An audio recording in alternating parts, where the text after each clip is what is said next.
El capítulo 19 de la serie radiofónica Vidas Académicas en Ingeniería Industrial está dedicado al profesor emérito del Departamento de Ingeniería de Construcción y Fabricación de la UNED, Miguel Ángel Sebastián. Con él estamos conversando precisamente cuando se están cumpliendo 50 años desde la puesta en marcha de la Escuela de Ingenieros Industriales de la UNED. El profesor Sebastián, creador de esta serie, está siendo entrevistado por la actual directora de la Escuela de Ingenieros Industriales de la UNED, Cristina González. En este segundo programa repasan especialmente el paso de nuestro protagonista por algunos cargos académicos y de gestión, tanto de la escuela, de la que fue director entre 1987 y 1995, como de la propia universidad, donde estuvo al cargo de varios vicerrectorados en diferentes etapas. Les escuchamos.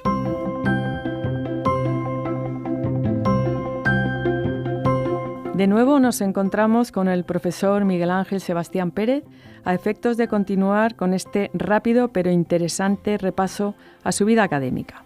Muchas gracias, profesor, por estar aquí de nuevo con nosotros. Gracias a vosotros. Nos quedamos en la docencia en la Escuela de Industriales de la UNED, pero yo quería saber si toda la docencia universitaria la desarrolló en Madrid. Mis comienzos como profesor universitario fueron en la Escuela Industrial de la Universidad Politécnica de Madrid, donde me había formado, donde había realizado la tesis doctoral, pero luego hubo un paso intermedio entre la Escuela de la Politécnica de Madrid y la Escuela de Industriales de la UNED, que fue la Escuela de Ingeniería Industrial de Sevilla. En aquel entonces se convocó una cátedra de universidad en Sevilla, opté a ella y gané el concurso. La oposición. Entonces era una oposición porque estaba regulado por un sistema anterior a la Ley de Reforma Universitaria del 83. Fue muy curioso porque el concurso se celebró después de agosto del 83, cuando se había hecho la Ley de Reforma Universitaria, pero se había convocado varios meses antes, con lo cual fue un anacronismo concursar por un procedimiento anterior cuando estaba vigente ya uno nuevo, pero se habían generado unos derechos. La verdad, y abro un paréntesis, es que mucha gente me dijo que para qué concursaba, por la sencilla razón de que los concursos a catedrático entonces costaban de 6 ejercicios, mientras que con la LRU quedaban reducidos a 2, y además 2 ejercicios muy cómodos, comparados con los 6 del procedimiento anterior. Pero bueno, ya que estaba convocado y ya que estaba bastante preparada, se había invertido muchas horas en la preparación. Nunca estaba bastante preparado porque era muy incierto ese tipo de concursos, pero se había invertido bastante tiempo en su preparación, pues opté por presentarme. Entonces desarrollé durante dos cursos académicos la plaza de catedrático de universidad de tecnología mecánica, luego procesos de fabricación se denominaba, en la Universidad de Sevilla. Por motivos familiares tuve que regresar a Madrid y entonces lo hice en una primera etapa en comisión de servicios, de nuevo en la Escuela de Industriales de la Politécnica de Madrid, y luego tras un concurso de méritos, que es el equivalente a un concurso de traslado, tomé posesión como catedrático de universidad de Ingeniería de Procesos de Fabricación en la UNED, creo que fue un 16 de agosto de 1986. ¿Y qué era entonces la ingeniería de los procesos de fabricación? ¿Qué plan de estudios había en esta escuela en ese momento? Bueno, en este momento en la Escuela de Industriales de la UNED había el plan 64 bis, ese plan de 64 ampliado a 6 años que había citado antes y que también había citado que los últimos proyectos fin de carrera se defendieron hace unos 10 años. O sea que es un plan que, si pensamos que hace 10 años es el 14 y que este es el plan 64, quiere decir que hasta 50 años, cosa que ahora mismo cambiamos de plan a veces cada 2-3 años. Y menos, con los modificas. O sea que la vigencia que ha tenido este plan ha sido enorme y prácticamente el 60% de los ingenieros actuales o recién jubilados han pasado por ese plan de estudio. Respecto a la otra parte de la pregunta, que es ingeniería de procesos de fabricación, fue la reconversión por parte de la Ley de Reforma Universitaria del 83 del antiguo Grupo 24, Tecnología Mecánica, fundamentalmente.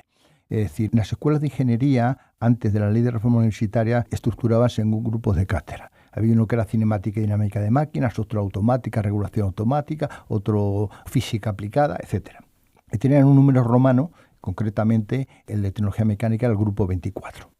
Sin embargo, la Ley de Reforma Universitaria creó las áreas de conocimiento, que eran un poco más amplias, más versátiles, de tal manera que en ingeniería de procesos de fabricación se podía acceder desde diversos grupos de cátedra.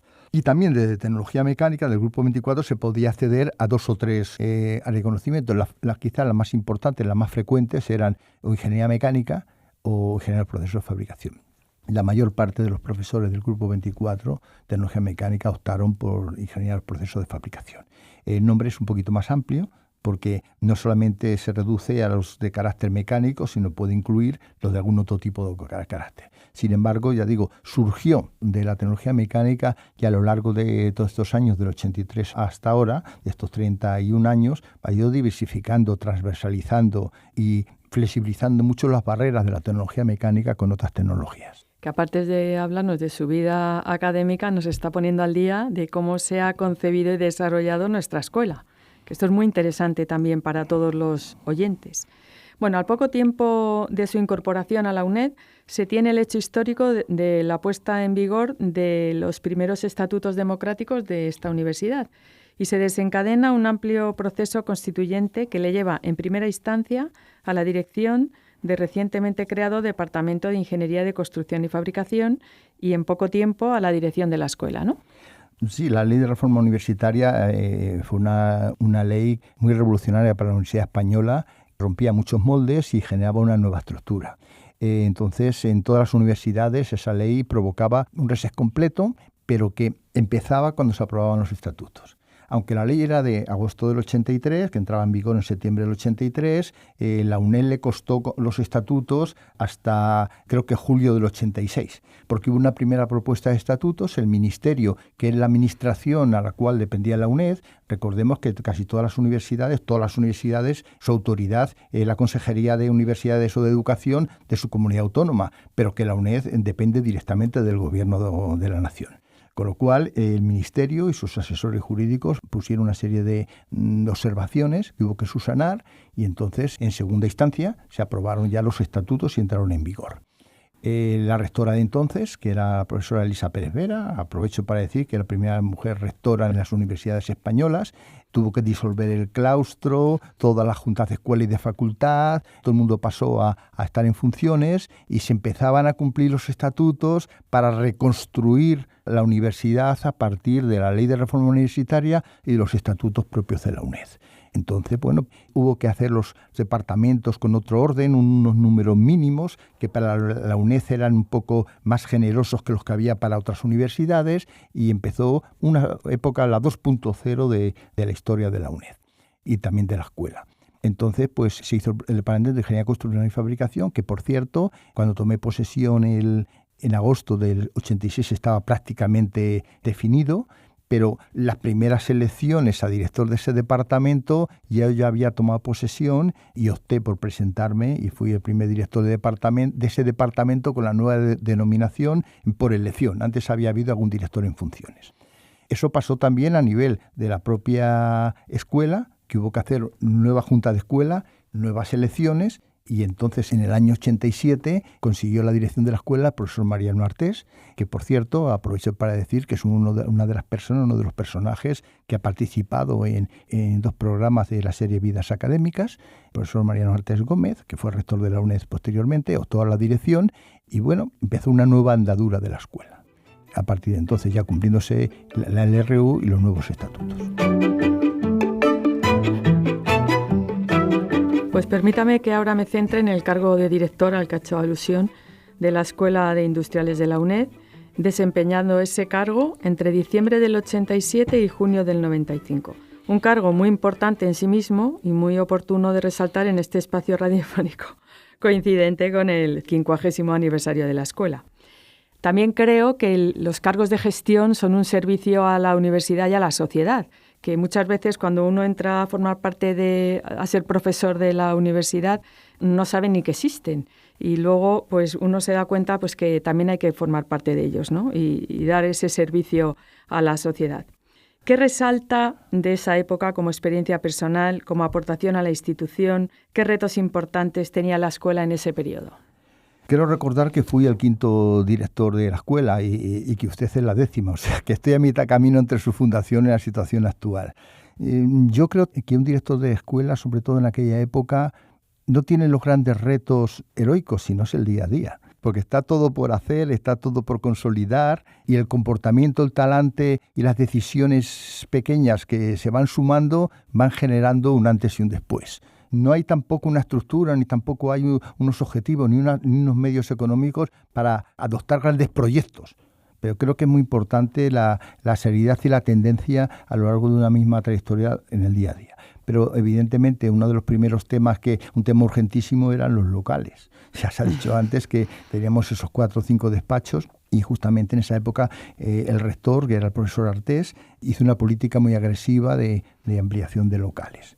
Y entre ellos pues se asignó a la escuela parte de lo que tiene ahora, es decir, en el edificio que anteriormente era del rectorado, llamado el búnker por su fisonomía y sus contrafuertes exteriores, un edificio de hormigón que todos conocemos. Y muy ingenieril. Muy ingenieril, se adaptó a ser sede de una escuela universitaria. Y entonces pues hubo que trasladarse allí, hubo que montar los primeros laboratorios, adquirir las primeras máquinas, las primeras plazas de técnico de laboratorio, contratar mucho profesorado. La LRU también modificaba los tipos de profesorado. Esos antiguos encargados de curso ya fueron desapareciendo asociados. Es decir, hubo un antes y un después de la escuela antes de mi toma de posesión y cuando dejé. Pero no se atribuye a mí. Es que estaba cambiando la universidad. O sea, la LRU, que ya he dicho antes que era muy rupturista frente a una universidad demasiado anclada en el pasado, no es que fuera tremendamente innovadora y revolucionaria, pero sí era rupturista y sí que apostaba por el futuro, provocó cambios que se fueron desarrollando a lo largo de 6, 7, 8 y 10 años. Y eso vino a coincidir un poco con mi dirección. Entonces la escuela cambió mucho, pero bueno, estoy convencido que hubiera cambiado con cualquier otra dirección también. Pues seguimos con sus cargos académicos, los que ha desempeñado durante toda su vida profesional, académica, que no deja de lado ni la docencia ni la investigación, que sigue al más alto nivel. Pero yo quería hacer hincapié en los cargos que ha desempeñado como vicerrector en diversas áreas competenciales, como ordenación académica y profesorado, coordinación y planificación y vicerrector primero. ¿Podría detallar esos cargos de vicerrector e indicar con qué rectores los ha desempeñado? Sí, quiero recordar que en el año 99 el rector recién elegido, Jaime Montalvo Correa, me invitó a formar parte de su equipo. Yo en principio no estaba muy decidido a ello porque no quería dejar mi tarea docente investigadora, pero hubo una circunstancia que me animó poderosamente, que era cuando estaba la escuela en obras, porque nos habíamos ido a la parte nueva, al edificio que actualmente ocupamos, pero se estaba reactualizando y teníamos que volver al edificio que actualmente ocupa la Escuela de Informática, a unos despachos provisionales durante 2 años, de perdidos al río. Si no vamos a tener laboratorios, no vamos a poder ejercer la escuela al máximo nivel, pues aprovechamos para cumplir con la UNED. Lo que pasa es que, esos 2 años se alargó. Y también estuve como 7 años de vicerrector. Desempeñé el cargo de vicerrector de ordenación académica y profesorado durante ese periodo. Primero con el rector Montalvo y luego con la rectora Araceli Maciantón. Habiendo comenzado en el 99 y que acabé creo que en finales del 2004, unos 6 años o algo así. Entonces, pues la verdad es que fue un periodo horrible de trabajo, porque hubo todo el cambio de las plazas de asociado, todas las convocatorias de plazas de titular, hubo lotes de juntas de gobierno y consejos de gobierno en los cuales se aprobaban 200 plazas de todas las facultades y escuelas. Entonces yo recuerdo las carpetas azules, entonces la información no estaba digitalizada. Carpetas azules que eran varias y pesaban un montón y había que trasladar, abrir y defender todas y cada una de las plazas. Entonces se llamaban juntas de gobierno. Consejo de gobierno fue a partir de la LOU. Pero yo creo que eso también hizo que cambiara completamente. De una universidad con 200 catedráticos pasó a 400 en esos años y de muy pocos titulares al final llegó a 800. O sea que cambió, estabilizó completamente la universidad, la UNED concretamente. En otras universidades se notó menos porque estaban ya más estabilizadas o porque eran más antiguas o porque, pues a través de la comunidad autónoma habían conseguido todo tipo de recursos. Fue mucho trabajo, también se trabajó mucho con los tutores. Hay que reconocer que entonces teníamos 4.000 tutores y también era responsabilidad de ese vicerrectorado y sobre todo con los planes de estudio. hubo que hacer todos los planes de estudio. Del 64 bis, del 64 en 6 años, y también en aquel entonces la escuela optó por algo que se había iniciado durante mi mandato como director, que es hacer los planes de estudio de las ingenierías técnicas industriales, pero que no se llegó a consumar y poner en marcha, pero en el siguiente director, el profesor Gorraiz, durante su mandato sí que se hizo una nueva versión modificada con las nuevos matices que estaba incorporando el Ministerio para las titulaciones universitarias, y se puso en marcha también. Es decir, que de alguna manera había mucho trabajo. Recuerdo que en aquella época se incorporaron unas titulaciones nuevas a la UNED. La UNED era muy clásica, tenía Derecho, Filosofía, Educación, Ingeniería Industrial, Ciencia, Física, Química y Matemática, o sea, titulaciones muy tradicionales, y se incorporó Antropología Social y Cultural, graduado, diplomado en Turismo, se incorporó también Trabajo Social, es decir, se rompió Ciencias Ambientales, se había hecho ya en mandatos anteriores, pero se consolidó Informática y se hizo un cambio de plan de estudios de Informática. Es decir, titulaciones que todas son más transversales, porque Informática bebía de la ingeniería y de ciencias, matemáticas y físicas, antropología de filosofía, pero también de sociología y de historia. El trabajo social, de derecho, de relaciones laborales, de sociología. Se cambió un poquito esa visión tradicional de las titulaciones clásicas de la UNED, y creo que eso ha sido muy importante porque ha permitido la supervivencia de la UNED hasta ahora, con esas nuevas titulaciones que se desarrollaron en aquella época. Y luego terminó con el rector Tiana. Efectivamente, sí, había perdido el hilo de la pregunta, mis disculpas. Sí, luego, acabó el mandato de la profesora Maciá, el nuevo rector fue Juan Jimeno Ullastres. Yo por aquel entonces pues estuve en la escuela desempeñando también un cargo de director de departamento. Cuando ganó el rectorado, las elecciones rectorales, Alejandro Tiana Ferrer, en julio de 2013, me llamó. En aquel entonces yo ya consideraba pagada de sobra mi compromiso de gestión que había aludido antes con la UNED, pero bueno, me pidió que al menos durante 2 o 3 años participara en su equipo, y así hice. Tuve durante año y medio, creo recordar, que desempeñar el vicerrectorado de Planificación y Coordinación, y también la función de vicerrector primero, que es el que sustituye al rector en casos de ausencia del mismo. Y luego volví a mis orígenes con el de ordenación académica y profesorado, aproximadamente 1 año, hasta que ya, considerado por ambas partes que habíamos cumplido el compromiso de estar 2 o 3 años, pues regresé a la escuela, y de donde ya no he salido nunca. Pues yo no conozco otro profesor que haya desempeñado el cargo de vicerrector con 3 rectores distintos. Yo no sé si lo hay, pero no sé. Yo no lo conozco. Pero bueno, pues que le doy mi enhorabuena y mi agradecimiento como compañera, pues por haber accedido a desempeñar esos cargos. Ya desde el punto de vista de su compromiso docente con la escuela, quiero que me hable de la ingeniería de los procesos de fabricación, y luego ha habido un cambio. ¿Cuándo sucedió ese cambio? Y bueno, pues que me cuentes el motivo de cambio de área y todo esto.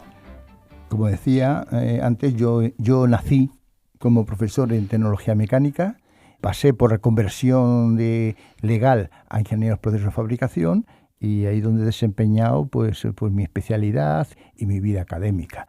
Eso sí, creo que he puesto un granito de arena en esa transversalización y esa pluralidad que se ha dado a ingeniería de procesos de fabricación, incorporando con mayor rigor o mayor extensión temas como metrología, como la calidad, también algo el mantenimiento, que inicialmente tecnología mecánica estaba más ligada a máquinas, herramientas y procesos de trabajo en taller o en fábrica. Con lo cual ya se tenía, yo creo que participé en un conjunto de personas que han convertido esa tecnología mecánica más en ingeniería de procesos de fabricación. Pero bueno, no había ningún problema. Lo que sucede que quedó vacante por jubilación del profesor Carlos Morales Palomino, que en paz descanse, también fallecido, quedó vacante la cátedra de proyectos. Proyectos es un área estratégica que es la actividad final que pone colofón a la formación de nuestros ingenieros, nuestros graduados, nuestros ingenieros técnicos, y entonces, bueno, pues no había posibilidad en entonces de contratar a nadie ni de incorporar a nadie. Alguien tenía que dar el paso al frente. Por parte de la dirección, por parte del departamento y por parte mía se pensó que tenía que ser una persona con cierta experiencia, que cubriera el tema unos años. Entonces, bueno, pues puedo decir que me tocó a mí o que decidí yo que fuera así. La verdad es que no era una decisión ni fácil ni cómoda, porque mi hábitat normal era ingeniería de procesos de fabricación, y de hecho he seguido trabajando en algunos temas de ingeniería de procesos de fabricación hasta el día de hoy y sigo trabajando. Pero era una necesidad de la escuela y era un problema que había surgido y que había que resolverlo de alguna manera. Eso provocó que solicitara el cambio de área de conocimiento. Y entonces, hasta mi jubilación he sido catedrático de proyectos de ingeniería. Y actualmente mi situación como emérito, pues soy emérito por el área de conocimiento de proyectos de ingeniería también. Hablando de proyectos, también me gustaría aclarar que con el cambio normativo al Espacio Europeo de Educación Superior, en la escuela se imparte, el estudiante tiene que hacer el TFG y TFM, que son nuestros proyectos de siempre, que en otras titulaciones se siguen llamando TFG y TFM, y además la normativa lo denomina como asignatura. Para nosotros no es una asignatura. Hay asignatura de proyectos, pero nuestros proyectos, que no nos dejaron poner proyecto fin de grado y proyecto fin de máster, lo hicimos en una transición, pero recientemente ANECA nos ha dicho que la normativa, el Real Decreto 822, dice TFG y TFM, y así lo tenemos que llamar. Esto lo quería aclarar porque como catedrático de proyectos creo que es importante hacer esa puntualización. Bueno, pues yo creo que tenemos muchísimo todavía que hablar, así que yo creo que dejamos aquí la narración de la trayectoria del profesor Sebastián en nuestras escuelas y le emplazamos para otro programa en el que seguiremos reviviendo pues algunos hitos importantes de toda su vida. Muchísimas gracias. Muchas gracias a ustedes.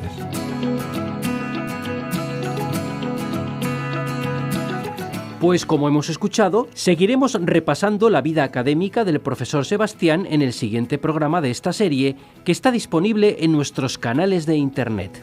Hasta pronto.